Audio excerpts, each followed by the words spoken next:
several questions I want to be able to run through quickly on this.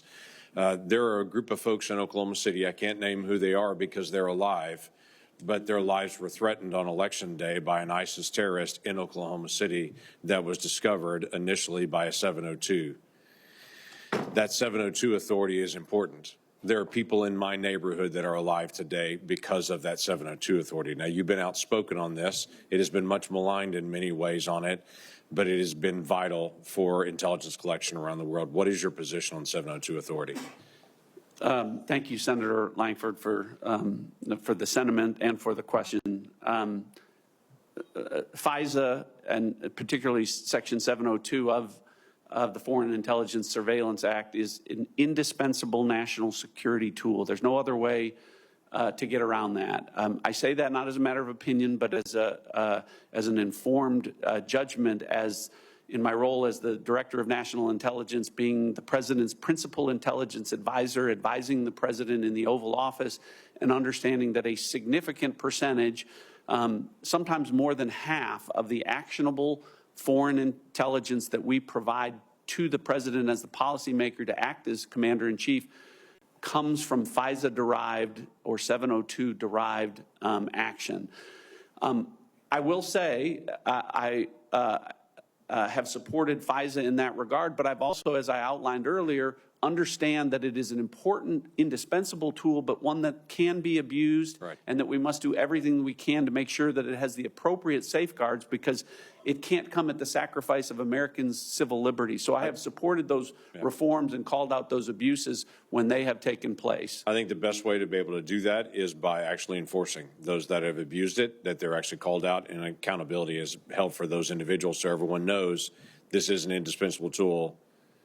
Don't abuse it. And I think that becomes very clear. You have mentioned in your testimony, we cannot ignore CIA's critical counter-narcotics and counterterrorism missions in support of border security efforts. I think few Americans understand just south of our border is one of the most violent areas of the world. Today, there are murders, beheadings, there are aerial bombardments with one cartel fighting within itself for leadership happening right now. It is an incredibly violent area just south of our border, not to mention the thousands of Americans that die with the narcotics that they pump into the United States, and they destabilize our economy and our families. That's a critical role for us in our national security. How do you perceive that? Well, and it also ties in, Senator, to your question about the importance of FISA.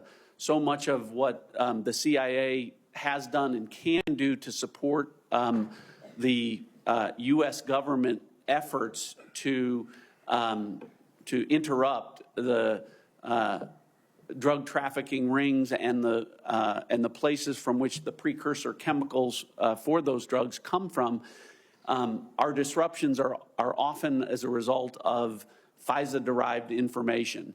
But you highlight an important point. You know, we talk about the threats from China and Russia and other adversaries overseas, but we, I think, all know and understand and acknowledge that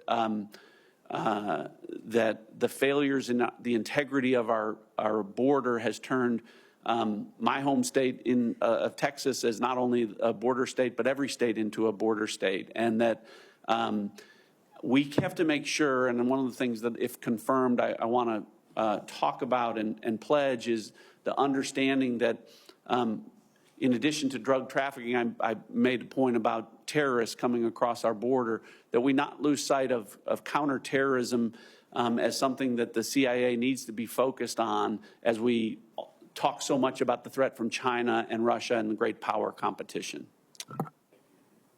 Mr. Chairman, I'll yield back 12 seconds. How about that for a gift? Thank you.